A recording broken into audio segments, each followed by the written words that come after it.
Let's go over Star Wars The Last Jedi when it comes to the original Supreme Leader Snoke. This is Mike Zero here once again. If you guys are new here to the channel, do make sure to subscribe to see future Star Wars content.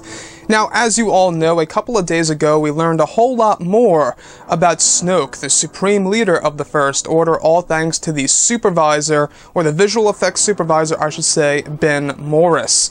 Now, if you guys would like to go ahead and check those stories out, they will be linked below in the description, but aside from all of that, we did learn a little bit more about the original Snoke that could have been in The Last Jedi. Now, the Snoke that we got in The Last Jedi, granted, was very awesome in my eyes. I really did enjoy the whole entire design of the character, from the golden robes to the injuries that he has on his face, etc.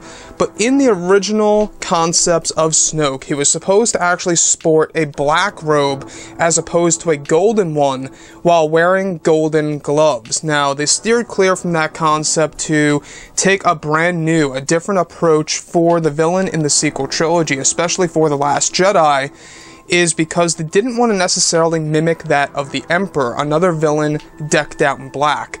So the whole entire gold robe aspect is a great piece of symbolism that this is a character that's more obsessed with wealth than war, essentially. Now, we do know that Snoke is very well caught up within himself. We're going to be learning more about this character as the novelization rolls out on March 6th. We actually did learn a little bit more about his backstory about a day or two ago. Now, additionally, he was supposed to have black eyes as opposed to blue, and he would actually use a golden cane, which actually does explain that old BTS shot of Supreme Leader Snoke, of course, Andy Serkis, holding a cane or a rod of some sorts that hit the bottom of the throne itself. So I think that in itself was the golden cane that they were talking about. Now, aside from all of that, he was supposed to have more strands of blonde hair on top of his head and a golden necklace.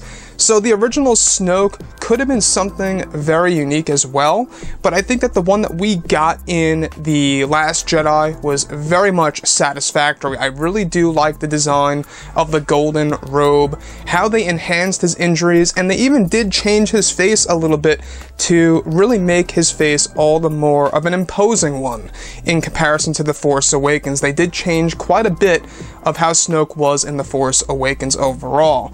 So, would you guys have preferred the original Snoke that could have been in The Last Jedi, or are you guys completely satisfied with what we got in The Last Jedi? Let me know what you think about that in the comments section, and if you guys did enjoy the content for today, do make sure to drop a thumbs up on this video to support the channel. I thank you all so very much for the kind support, and I'll catch you guys next time.